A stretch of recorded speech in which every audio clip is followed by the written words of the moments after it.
हाँ, तो चलिए जितने भी स्टूडेंट 15 फरवरी 2023 को विज्ञान का फाइनल पेपर देने वाले हैं उनके लिए ये क्लास काफ़ी ज़्यादा महत्वपूर्ण है, क्योंकि हम अभी के इस क्लास में विज्ञान के 52 लघु उत्तरीय प्रश्न बताने वाले हैं, जो आप लोग को एग्जाम में 2 अंक में पूछा जाएगा। 52 के 52 आप लोग को प्रश्न उत्तर के साथ बताने वाला है। लघु उत्तरीय प्रश्न, गेस लघु उत्तरीय प्रश्न, जो आप लोग को एग्जाम में 100% इसी में से क्वेश्चन आएगा। और इसमें जानते हैं कि आप साइंस में 3 सब्जेक्ट हैं, फिजिक्स, केमिस्ट्री, बायोलॉजी, तीनों का क्वेश्चन इस क्लास में है। तो आप लोग से रिक्वेस्ट है कि इस क्लास को अंत तक कीजिएगा। 52 पूरे क्वेश्चन है, 52 के 52 हम आप लोग को अभी के इस क्लास में 52 क्वेश्चन कराने वाले हैं। तो आप लोग इस क्लास को अंत तक कीजिएगा। तो चलिए बिना देर किए क्लास को स्टार्ट करते हैं। अगर आप लोग चैनल पर नए हैं तो चैनल को सब्सक्राइब कर लीजिए, ताकि आने वाले नेक्स्ट क्लास आपके पास ज़रूर पहुँचे। देखिए पहला नंबर क्वेश्चन है यहाँ पर, प्रकाश का अपवर्तन परावर्तन क्या है, इसके नियमों को लिखिए। इसी तरह पूछेगा कि प्रकाश का अपवर्तन परावर्तन क्या है, इसके नियमों को लिखिए। तो चलिए इसका उत्तर देख लेते हैं। बहुत ही सिंपल क्वेश्चन है और 100% हम समझाने का आप लोग का कोशिश करेंगे। 52 के 52 क्वेश्चन देखने वाला है, तो जल्दी से वीडियो को लाइक कर दीजिए। चैनल पर नए हैं तो चैनल को प्लीज़ सब्सक्राइब कर लीजिए। तो प्रकाश का अपवर्तन परावर्तन क्या है, इसके नियमों को लिखिए। तो इसका उत्तर है कि प्रकाश किरण जब एक पारदर्शी माध्यम से दूसरे पारदर्शी माध्यम में तिरछी प्रवेश करती हैं तो दोनों माध्यमों को अलग करने वाली सतह पर किरण मुड़ जाती हैं। सघन माध्यम में आपतन बिंदु पर अभिलंब की ओर मुड़ती हैं, जबकि विरल माध्यम में अभिलंब से दूर मुड़ती हैं, और इस घटना को प्रकाश का अपवर्तन कहते हैं। इसका नियम भी लिखना है और चित्र भी बनाना है। तो इसका फिगर कुछ इस प्रकार है, आप लोग बना लीजिएगा। देख सकते हो यहाँ पर ये आपतित किरण है, उसके बाद यहाँ पर भी देख सकते हो परावर्तित किरण है, और ये आपतन बिंदु पर खींचा गया अभिलंब है। देख सकते हो ये परावर्तन कोण आपतन कोण है। इस तरह से आप लोग ग्राफ बना दीजिएगा। और उसके बाद यहाँ पर देख सकते हो यहाँ पर है अपवर्तन के नियम पूछा गया है कि नियमों को भी लिखे। तो अपवर्तन के नियम है, हो सकता है कि केवल आप लोग को एग्जाम में पूछ दे कि प्रकाश के अपवर्तन के कितने नियम हैं, नियमों को लिखे। हो सकता है ऐसा ही क्वेश्चन कुछ पूछ दे।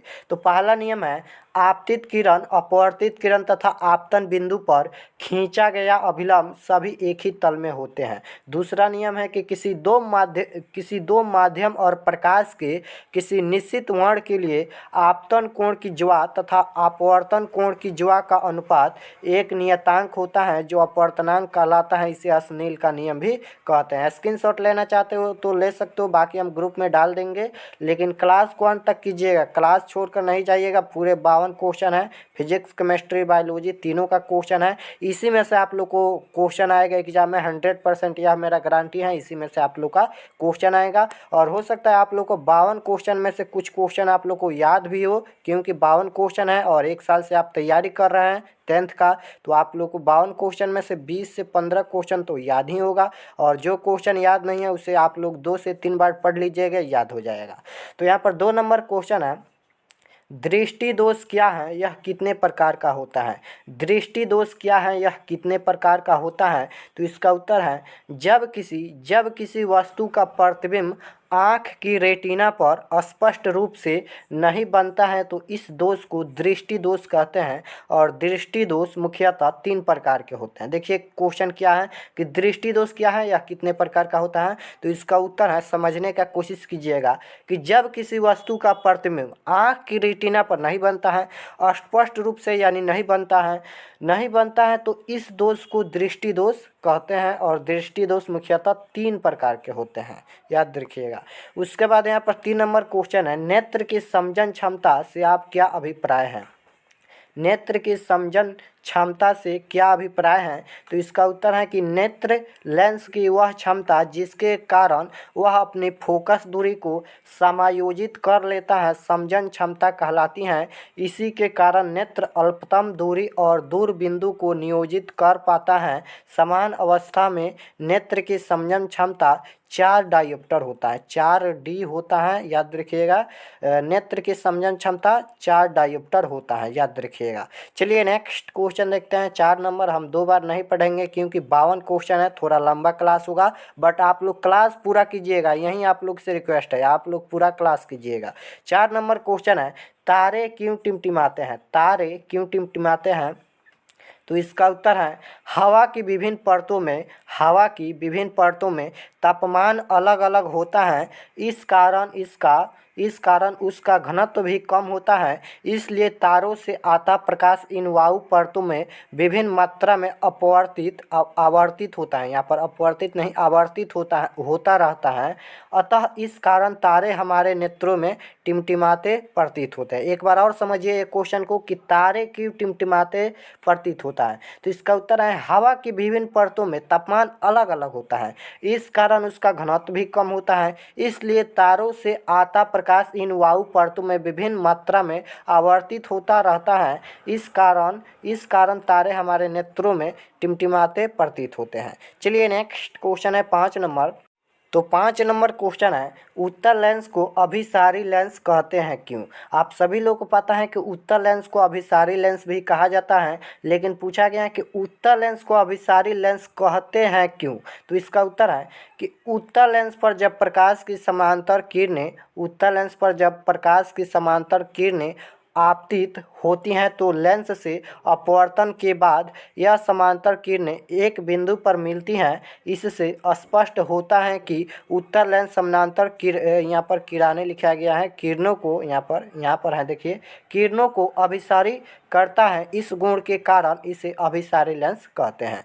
चलिए नेक्स्ट क्वेश्चन की ओर चलते हैं। 6 नंबर क्वेश्चन है विद्युत धारा के चुंबकीय प्रभाव से संबंधित दक्षिण हस्त अंगूठा के नियम को लिखिए। विद्युत धारा के चुंबकीय प्रभाव से संबंधित दक्षिण हस्त अंगूठा का नियम को लिखे। तो इसका नियम है कि यदि धारावाही तार को दाएं हाथ की मुट्ठी में इस प्रकार पकड़ा जाए कि अंगूठा धारा की दिशा की ओर संकेत करता हो तो हाथ की अन्य अंगुलियां चुंबकीय क्षेत्र की दिशा व्यक्त करेगी। देखिए कितना सिंपल क्वेश्चन है। इसका उत्तर है कि यदि धारावाही तार को दाएं हाथ की मुट्ठी में इस प्रकार पकड़ा जाए कि अंगूठा धारा की दिशा की ओर संकेत करता हो तो हाथ की अन्य अंगुलियां चुंबकीय क्षेत्र की दिशा व्यक्त करेगी। उसके बाद 7 नंबर क्वेश्चन है यहाँ पर सरल सूक्ष्मदर्शी क्या है, किरण आलेख खींचे। किरण भी खींचना है और बताना है कि सरल सूक्ष्मदर्शी क्या है। तो इसका उत्तर है कि सरल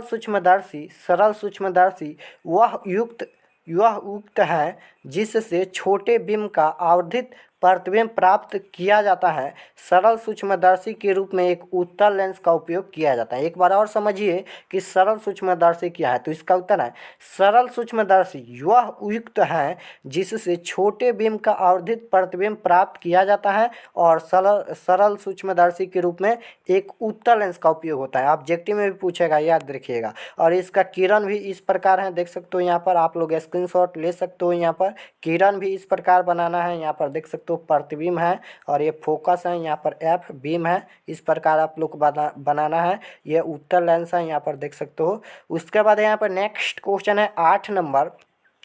प्रिज्म से होकर प्रकाश के अपवर्तन का किरण आलेख खींचे। प्रिज्म से होकर प्रकाश के अपवर्तन का किरण आलेख खींचे। तो इसका उत्तर है प्रकाश अपवर्तन का आलेख इस प्रकार है। यहाँ पर देख सकते हो इसका किरण भी इस प्रकार है। इसको भी आप लोग को बनाना है, फिगर इस प्रकार आप बना दीजिएगा। स्क्रीनशॉट ले सकते हो और बार बार बनाकर प्रैक्टिस कीजिएगा।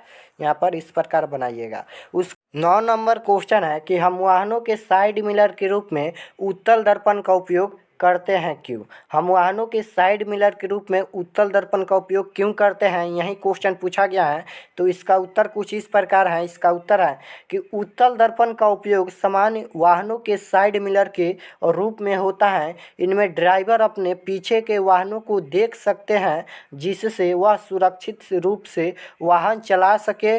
उत्तल दर्पण को इसलिए भी प्राथमिकता देते हैं क्योंकि यह सदा सीधा प्रतिबिंब बनाते हैं, लेकिन वह छोटा होता है। इसका दृष्टि क्षेत्र भी बहुत अधिक होता है। उसके बाद यहाँ पर नेक्स्ट क्वेश्चन है 10 नंबर।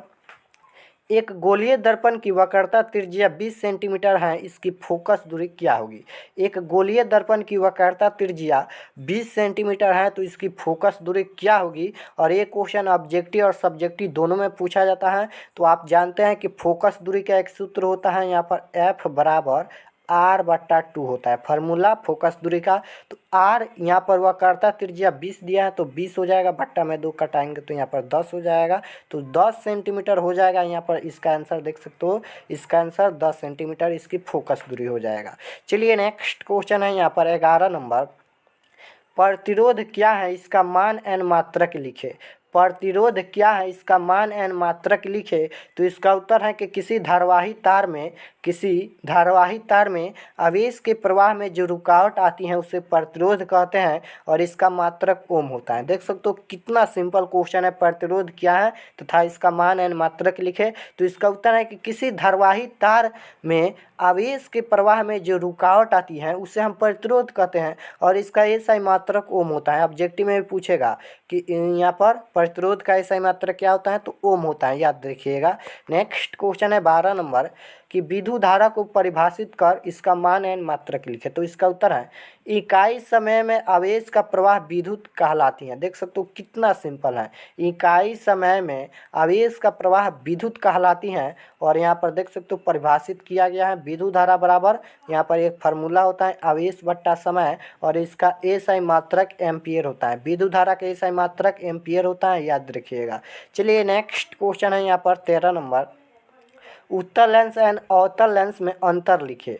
उत्तल लेंस एंड अवतल लेंस में अंतर लिखे। तो इसका उत्तर है उत्तल लेंस एंड अवतल लेंस में निम्नलिखित अंतर है। चलिए हम अंतर देख लेते हैं। आप लोग भी फिगर बनाने का प्रैक्टिस कीजिएगा। उत्तल लेंस का फिगर इस प्रकार बनाया जाता है, यहाँ पर देख सकते हो, और अवतल लेंस का फिगर कुछ इस प्रकार है। तो चलिए इसका उत्तर देख लेते हैं। इसका उत्तर है कि यहाँ पर उत्तल लेंस में है, देख सकते हो पहला नंबर यहाँ पर उत्तल लेंस में है। यहाँ पर पहला है कि इसके किनारे का भाग पतला और बीच का भाग मोटा होता है। उत्तल लेंस में है पहला नंबर कि इसके किनारे का भाग पतला और बीच का भाग मोटा होता है। यहाँ पर देख सकते हो किनारे का भाग यहाँ पर पतला है और बीच का भाग यहाँ पर मोटा है।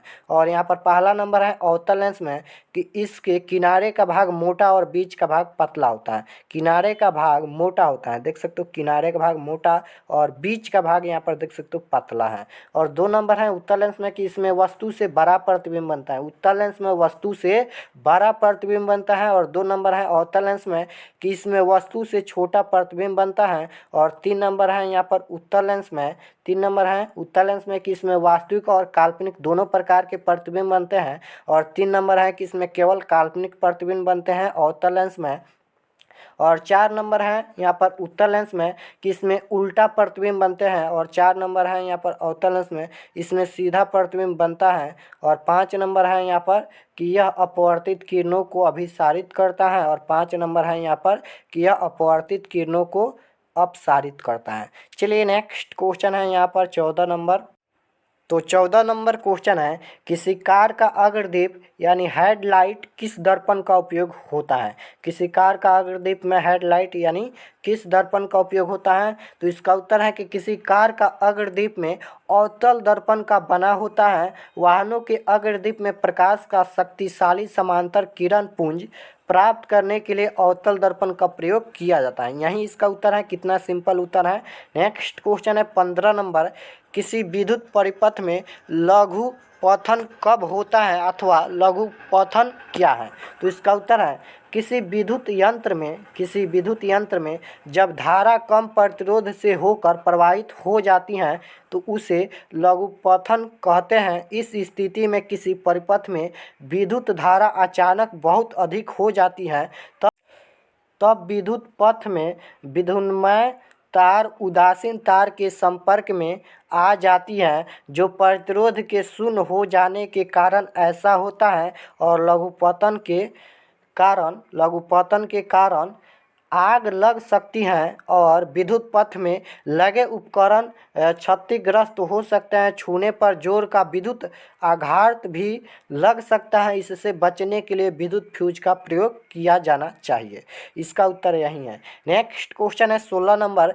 कोई 2 बल रेखाएं आपस में एक दूसरे को क्यों नहीं काटती हैं।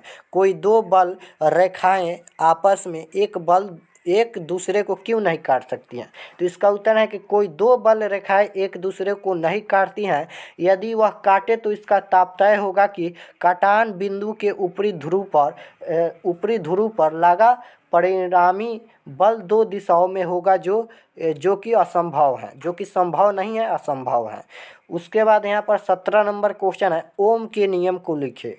ओम के नियम को लिखे तो इसका उत्तर है, अचर ताप पर किसी चालक से प्रवाहित धारा आई, धारा को हम आई से सूचित करते हैं, चालक के सिरों के बीच विभवांतर को हम भी से सूचित करते हैं, विभवांतर के अनुक्रमानुपाती होता है, इसे ही ओम का नियम कहते हैं। सिंपल क्वेश्चन है। उसके बाद यहाँ पर 18 नंबर क्वेश्चन है, विद्युत मोटर का क्या सिद्धांत है। विद्युत मोटर का क्या सिद्धांत है, तो इसका उत्तर है, जब किसी कुंडली को चुंबकीय क्षेत्र में रखकर उसमें धारा प्रवाहित की जाती है तो कुंडली पर एक बलयुग कार्य करने लगता है, जो कुंडली को उसके अक्ष पर घुमाने का कार्य करता है। सिंपल क्वेश्चन है। नेक्स्ट क्वेश्चन है 19 नंबर, कि चालक का प्रतिरोध किन बातों पर निर्भर करता है। चालक का प्रतिरोध किन बातों पर निर्भर करता है, यही क्वेश्चन पूछा गया है। तो इसका उत्तर है, चालक का प्रतिरोध निम्नलिखित बातों पर निर्भर करता है। चालक की प्रकृति पर, कुछ चालक पदार्थ में प्रतिरोध क्षमता अधिक होती है और कुछ में कम, जैसे तांबा में लोहे की अपेक्षा कम प्रतिरोधक क्षमता होती है। उसके बाद नेक्स्ट क्वेश्चन है 20 नंबर, दो चुंबकीय क्षेत्र रेखाएं एक दूसरे को प्रतिच्छेद क्यों नहीं करती हैं। दो चुंबकीय क्षेत्र रेखाएं एक दूसरे को क्यों नहीं प्रतिच्छेद करती हैं, तो इसका उत्तर है कि चुंबकीय सुई सदा एक ही दिशा की ओर संकेत करती हैं। चुंबकीय सुई सदा एक ही दिशा की ओर संकेत करती हैं। यदि दो चुंबकीय क्षेत्र रेखाएं एक दूसरे को प्रतिच्छेद करें तो इसका अर्थ होगा कि प्रतिच्छेद बिंदु पर चुंबकीय क्षेत्र की दो दिशाएं हैं और दिक् सूची ने दो दिशाओं की ओर संकेत किया है, जो संभव नहीं है। इसलिए चुंबकीय क्षेत्र रेखाएं एक दूसरे को कभी प्रतिच्छेद नहीं करती हैं। तो इसका उत्तर यही है। नेक्स्ट क्वेश्चन है 21 नंबर, विद्युत बल्ब में निष्क्रिय गैस भरी जाती हैं क्यों। विद्युत बल्ब में निष्क्रिय गैस भरी जाती हैं क्यों, तो इसका उत्तर है कि निष्क्रिय गैस भरने से इसका टंगस्टन तंतु नहीं जलता है। नाइट्रोजन, आर्गन इत्यादि निष्क्रिय गैस है। निष्क्रिय गैसों में तंतु का वाष्पीकरण नहीं हो पाता है, अतः बल्ब की जीवन क्षमता बढ़ जाती है। चलिए इसको एक बार और देख लेते हैं कि विद्युत बल्ब में निष्क्रिय गैस क्यों भरी जाती हैं। तो इसका उत्तर है कि निष्क्रिय गैस भरने से इसका टंगस्टन तंतु नहीं जलता है और नाइट्रोजन, आर्गन इत्यादि ये सभी यहाँ पर निष्क्रिय गैस है। निष्क्रिय गैसों में तंतु का वाष्पीकरण नहीं हो पाता है, अतः बल्ब की जीवन क्षमता बढ़ जाती है। उसके बाद यहाँ पर 22 नंबर क्वेश्चन है, ऐसे दो ऊर्जा स्रोत के नाम लिखिए जिन्हें आप नवीकरणीय मानते हैं। तो इसका उत्तर है कि वायु, पवन और सागर नवीकरणीय ऊर्जा स्रोत हैं। इनका प्रयोग तब तक किया जा सकता है जब तक सौर परिवार की परिस्थितियाँ समान बनी रहेगी। उसके बाद नेक्स्ट क्वेश्चन है 23 नंबर, यहाँ पर केमिस्ट्री का क्वेश्चन आ गया कि जब लोहे की कील को कॉपर सल्फेट के विलयन में डुबाया जाता है तो विलयन का रंग क्यों बदल जाता है। जब लोहे की कील को कॉपर सल्फेट के विलयन में डुबाया जाता है तो विलयन का रंग क्यों बदल जाता है। तो इसका उत्तर है कि जब लोहे की कील को कॉपर सल्फेट के विलयन में डुबाया जाता है तो वह हल्के हरे रंग का हो जाता है। यह कॉपर सल्फेट के घोल में से कॉपर को विस्थापित कर देता है। यहाँ पर इसका समीकरण भी इस प्रकार है, यहाँ पर देख सकते हो। उसके बाद यहाँ पर नेक्स्ट क्वेश्चन है 24 नंबर, सोडियम को किरोसिन में डुबोकर क्यों रखा जाता है। सोडियम को किरोसिन में डुबोकर क्यों रखा जाता है, तो इसका उत्तर है कि अत्यधिक क्रियाशील होने के कारण सोडियम धातु खुला रखने पर साधारण ताप पर ही ऑक्सीजन से अभिक्रिया कर जलने लगती हैं, अतः यह जल न जाए इससे बचने के लिए इसे किरोसिन तेल में डुबोकर रखा जाता है। एक बार और समझिए कि सोडियम को किरोसिन तेल में डुबोकर क्यों रखा जाता है। तो इसका उत्तर है कि अत्यधिक क्रियाशील होने के कारण सोडियम धातु खुला रखने पर साधारण ताप पर ही ऑक्सीजन से अभिक्रिया कर जलने लगती है। अतः यह जल ना जाए, इससे बचने के लिए इसे केरोसिन तेल में डुबाकर रखा जाता है। सिंपल क्वेश्चन है। नेक्स्ट क्वेश्चन है, उदासीनीकरण अभिक्रिया क्या है, 2 उदाहरण दे। उदासीनीकरण अभिक्रिया क्या है, 2 उदाहरण भी लिखना है। तो इसका उत्तर है कि वह प्रक्रिया जिसमें कोई अम्ल किसी भस्म किसी भस्म के साथ अभिक्रिया करके लवण और जल बनाता है, उदासीनीकरण अभिक्रिया कहलाती है। वह प्रक्रिया जिसमें कोई अम्ल किसी भस्म के साथ अभिक्रिया करके लवण और जल बनाता है, उदासीनीकरण अभिक्रिया कहलाती है। उदाहरण भी देख सकते हो, अम्ल प्लस भस्म, और यहाँ पर बनाएगा क्या, तो लवण और जल बनाएगा। यहाँ पर इंग्लिश में भी इसका समीकरण लिखा गया है, आप सभी देख सकते हो। उसके बाद यहाँ पर नेक्स्ट क्वेश्चन है 26 नंबर, कि जल की अनुपस्थिति में अम्ल का व्यवहार अम्लीय क्यों नहीं होता है। जल की अनुपस्थिति में अम्ल का व्यवहार अम्लीय क्यों नहीं होता है। तो इसका उत्तर है कि जल किसी अम्ल के विच्छेदन में सहायक होता है। जल किसी अम्ल के विच्छेदन में सहायक होता है, जिससे हाइड्रोनियम का सूत्र भी है, आयन उत्पन्न होता है। जल की अनुपस्थिति में आयन उत्पन्न नहीं होते हैं, इसलिए जल की अनुपस्थिति में अम्ल का व्यवहार अम्लीय नहीं होता है। नेक्स्ट क्वेश्चन है 27 नंबर, विरंजक चूर्ण किस प्रकार तैयार किया जाता है। विरंजक चूर्ण किस प्रकार तैयार किया जाता है। तो इसका उत्तर है कि विरंजक चूर्ण का निर्माण शुष्क बुझे हुए चूने पर क्लोरीन की क्रिया से होती है। विरंजक चूर्ण का निर्माण शुष्क बुझे हुए चूने पर क्लोरीन की क्रिया से होती हैं। इसका यहाँ पर समीकरण भी देख सकते हो। बड़ी मात्रा में इसके निर्माण के लिए एक विशेष टावर में हापर से शुष्क बुझा हुआ चूना डाला जाता है। नीचे से क्लोरीन गैस तथा गर्म वायु प्रभावित करते हैं। क्लोरीन ऊपर तक पहुँचते पूर्णतः अवशोषित हो जाती हैं और बुझा हुआ चूना विरंजक चूर्ण में बदल जाता है। उसके बाद यहाँ पर नेक्स्ट क्वेश्चन है 28 नंबर, कि आयनिक यौगिक का गलनांक ऊंच क्यों होता है।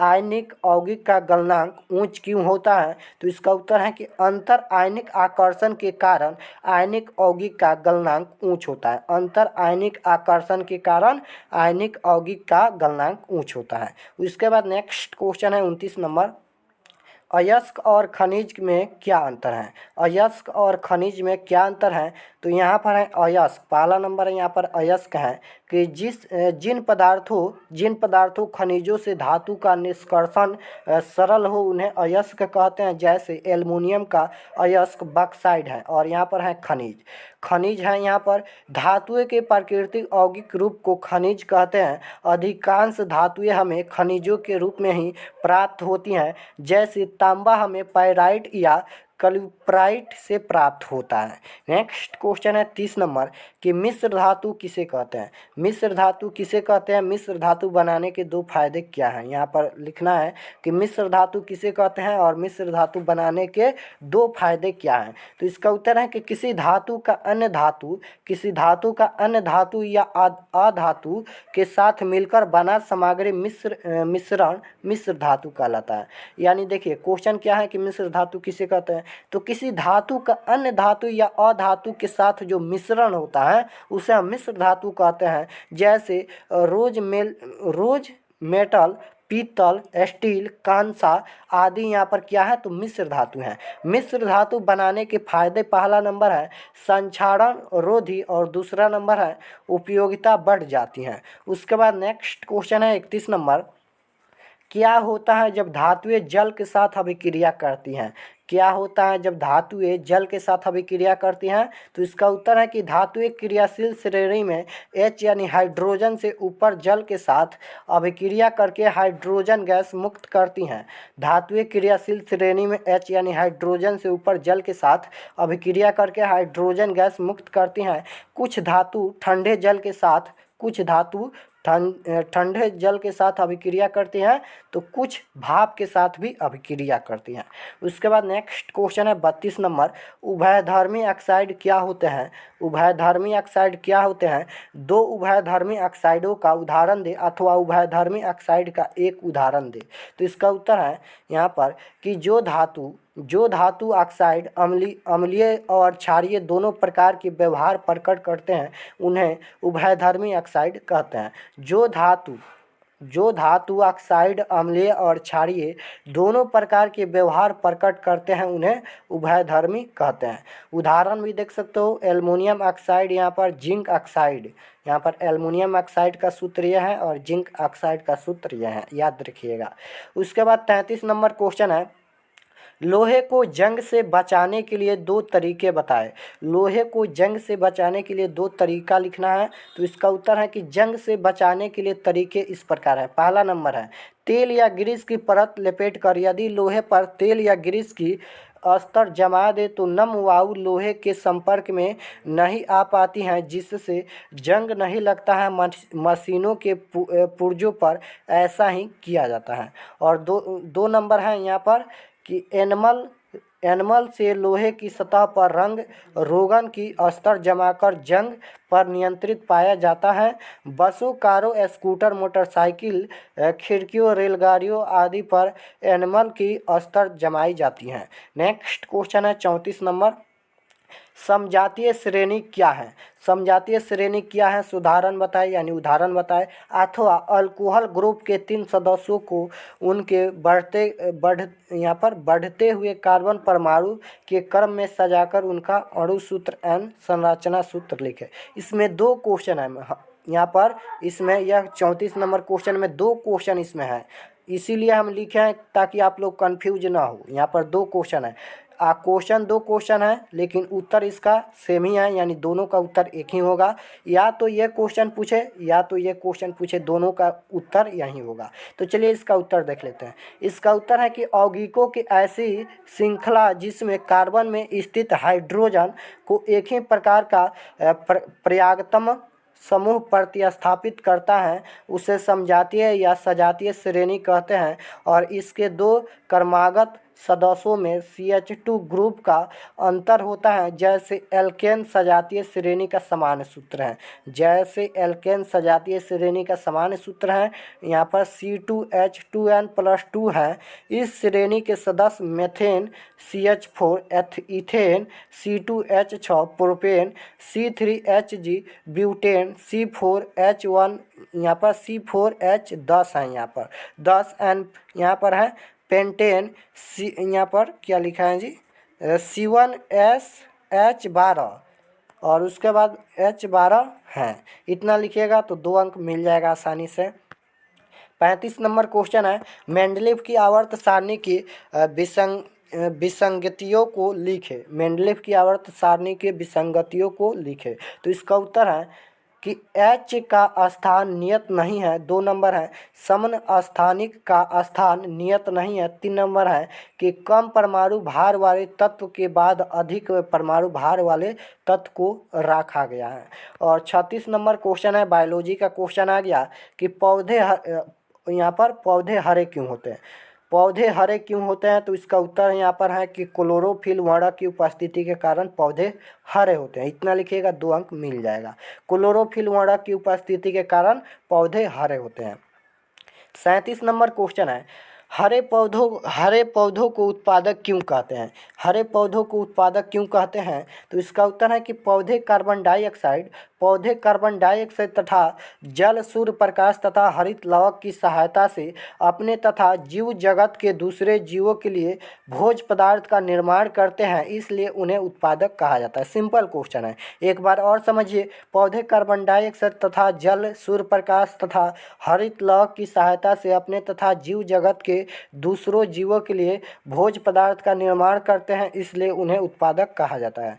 नेक्स्ट क्वेश्चन है 38 नंबर, यहाँ पर कि पौधे में यहाँ पर जलन खनिज लवणों के स्वाहन के कौन कौन सा ऊतक उत्तरदायी होते हैं अथवा पौधों में जल का परिवहन किस प्रकार से होता है। तो इसका उत्तर है यहाँ पर पौधों में जाइलम से जल फ्लोएम से खनिज लवणों का स्वाहन होता है। पौधों में जाइलम से जल और फ्लोएम से खनिज लवणों का स्वाहन होता है। यहाँ पर परसनी दाब का स्वाहन में महत्वपूर्ण होती है और काफ़ी ऊंचे पौधे में रासारोहण प्रक्रम द्वारा जल का परिवहन होता है। नेक्स्ट क्वेश्चन है 39 नंबर, उत्सर्जन की परिभाषा लिखिए। उत्सर्जन की परिभाषा लिखना है तो इसका उत्तर है कि शरीर के उपचायी क्रियाओं के परिणाम स्वरूप उत्पन्न हानिकारक नाइट्रोजन युक्त अपशिष्ट पदार्थों को शरीर से बाहर निकालने की क्रिया उत्सर्जन कहलाती है। उत्सर्जन क्या है? तो शरीर से गंदा पदार्थों को बाहर निकालने की क्रिया को हम उत्सर्जन कहते हैं। नेक्स्ट क्वेश्चन है, सिंपल भाषा में समझे तो शरीर की गंदा पदार्थों को बाहर निकालने की क्रिया उत्सर्जन कहलाती है। नेक्स्ट क्वेश्चन है 40 नंबर, जाइलम तथा फ्लोएम में अंतर लिखिए। जाइलम तथा फ्लोएम में अंतर लिखिए तो यहाँ पर है जाइलम और यहाँ पर है फ्लोएम। जाइलम में है पहला नंबर, जाइलम से जल एवं खनिज लवणों को भूमि से पौधों तक पहुँचाते हैं। कौन पहुँचाते हैं? तो जाइलम। जाइलम जल एवं खनिज लवणों को भूमि से पौधों तक पहुँचाते हैं। और पहला नंबर है कि फ्लोएम सुक्रोज आदि पादप पत्तियों में निर्मित एटीपी ऊर्जादायी तत्वों को वृक्ष के सभी भागों में स्थानांतरित करते हैं। और 2 नंबर है जाइलम में कि जाइलम अवशोषण का कार्य करता है। और 2 नंबर है फ्लोएम में कि फ्लोएम वितरण के कार्य करते हैं। उसके बाद यहाँ पर 41 नंबर क्वेश्चन है इस प्रकार, रक्त क्या है इसके संगठन का वर्णन करें, वर्णन कार्य के साथ करें। और ये क्वेश्चन थोड़ा सा लंबा है, हो सकता है ये क्वेश्चन 5 अंक में भी पूछा जाए क्योंकि ये लंबा क्वेश्चन है और ये काफ़ी बार पूछा गया ये क्वेश्चन है। तो चलिए इसका उत्तर देख लेते हैं। इसका उत्तर है कि रक्त एक तरल सरल संयोजी ऊतक है।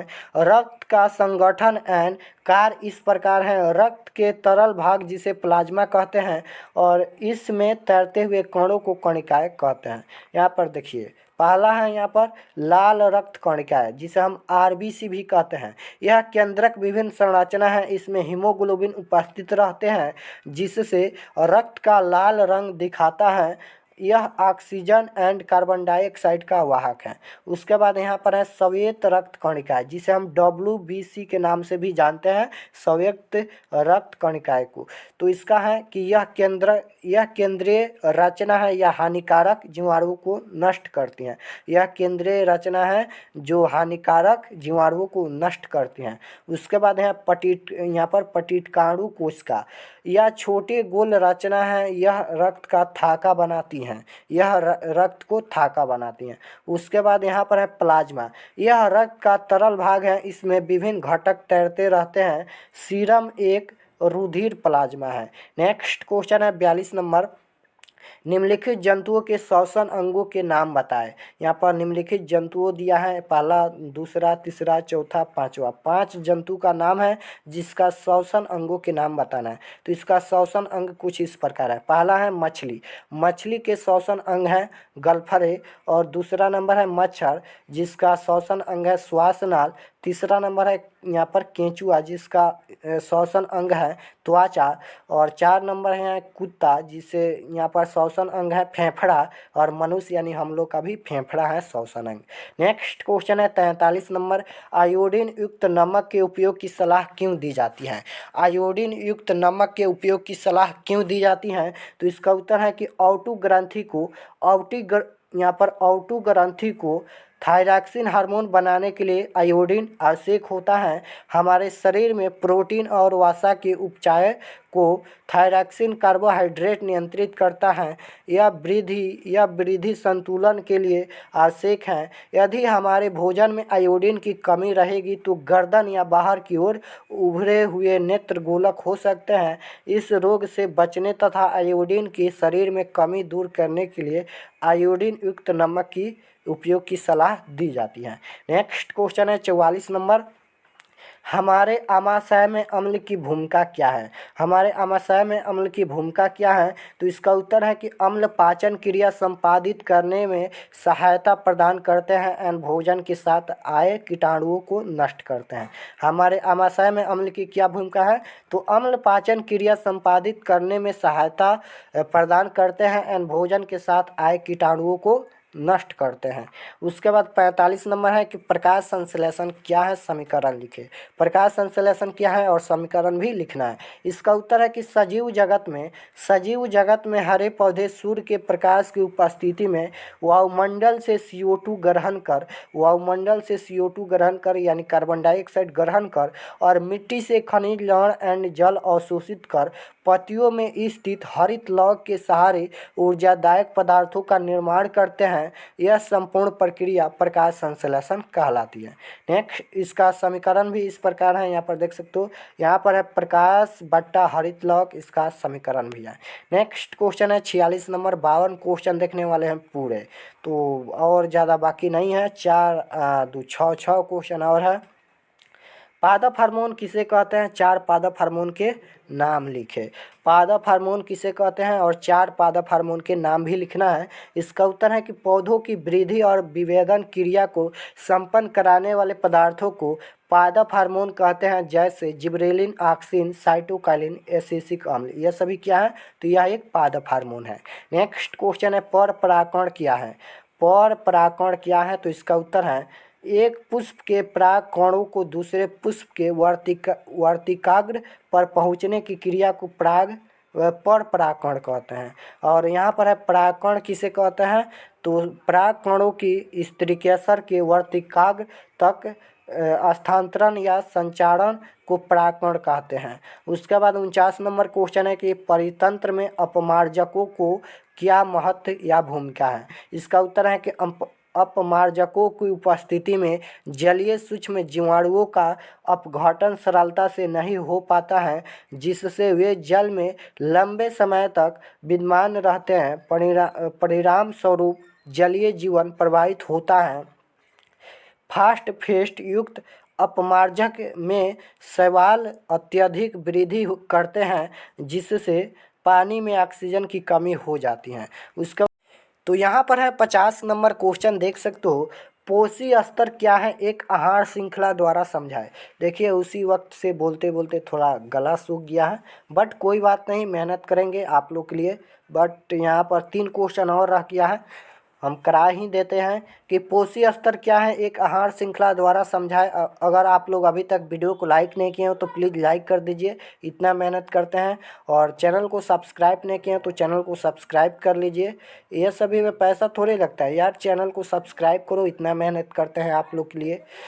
पोषी स्तर क्या है, एक आहार श्रृंखला द्वारा समझाए, तो इसका उत्तर है पोषी स्तर आहार श्रृंखला का प्रत्येक चरण या कड़ी पोषी स्तर कहलाता है। और जलीय आहार श्रृंखला शैवाल, जलीय कीट, छोटी मछली, बड़ी मछली, स्थलीय आहार श्रृंखला घास, हिरन, बाघ है। 51 नंबर क्वेश्चन है पिट्यूटरी ग्रंथि को मास्टर ग्रंथि क्यों कहा जाता है। पिट्यूटरी ग्रंथि को मास्टर ग्रंथि क्यों कहा जाता है, तो इसका उत्तर है कि पिट्यूटरी ग्रंथि कई अन्य महत्वपूर्ण अंतःस्रावी ग्रंथियों के स्राव के समय एवं मात्रा का नियंत्रण करती है, इसलिए इस ग्रंथि को मास्टर ग्रंथि कहते हैं। उसके बाद 52 नंबर क्वेश्चन है कि स्वर परागकण एवं पर परागकण अंतर लिखे। स्क्रीनशॉट ले लीजिए, आप लोग याद कर लीजिएगा। चलिए एक क्वेश्चन यहाँ पर और है, 53 क्वेश्चन है यहाँ पर। तो 53 नंबर लास्ट क्वेश्चन है कि द्विखंडन एवं बहुखंडन में अंतर लिखिए। द्विखंडन एवं बहुखंडन में अंतर लिखना है। तो पहला नंबर है द्विखंडन में, किसमें एक जीव से 2 जीव बन जाता है, किसमें, तो द्विखंडन में एक जीव से 2 जीव बन जाते हैं। और पहला नंबर है बहुखंडन में, किसमें एक जीव से 2 या 2 से अधिक जीव भी बन जाते हैं। दूसरा नंबर है द्विखंडन में, यह अनुकूल परिस्थितियों में पूर्ण होता है। और दूसरा नंबर है बहुखंडन में कि यह प्रतिकूल परिस्थितियों में पूर्ण होता है। तो यहाँ पर हम साइंस का लघु उत्तरीय प्रश्न, फिजिक्स, केमिस्ट्री, बायोलॉजी तीनों का 53 क्वेश्चन हम करा दिया है। आप लोग प्लीज़ इसे ज़रूर से ज़रूर याद कीजिएगा, 2 से 3 बार पढ़िएगा, याद हो जाएगा। और आप लोग कमेंट में ज़रूर बताना कि 53 क्वेश्चन में से आप लोग को कितना याद था, क्योंकि आप लोग को 20 से 30 क्वेश्चन याद होना चाहिए, क्योंकि लास्ट टाइम है आप लोग का एग्ज़ाम के लिए। तो आप लोग कमेंट में ज़रूर बताना। अगर आप लोग चैनल पर नए हैं तो चैनल को प्लीज़ सब्सक्राइब कर लीजिए, ताकि आने वाले नेक्स्ट क्लास आपके पास ज़रूर पहुँचे। और वीडियो को लाइक ज़रूर करना। अगर आप लोग व्हाट्सएप ग्रुप में नहीं जुड़े हैं तो यहाँ पर नंबर लिख देते हैं, 82 92 92 9627। इस पर आप लोग को SMS करना है, क्योंकि ये सभी का PDF और गेस क्वेश्चन मैथ और यहाँ पर सोशल साइंस का गेस क्वेश्चन पहले ही करा दिया है, और यहाँ पर साइंस का लघु उत्तरीय प्रश्न भी करा दिए। अब कल यहाँ पर दीर्घ उत्तरीय प्रश्न भी करा देंगे, कोई टेंशन लेने की बात नहीं है। हम हैं तो गम किसका। मिलते हैं नेक्स्ट क्लास में, आप सभी को धन्यवाद।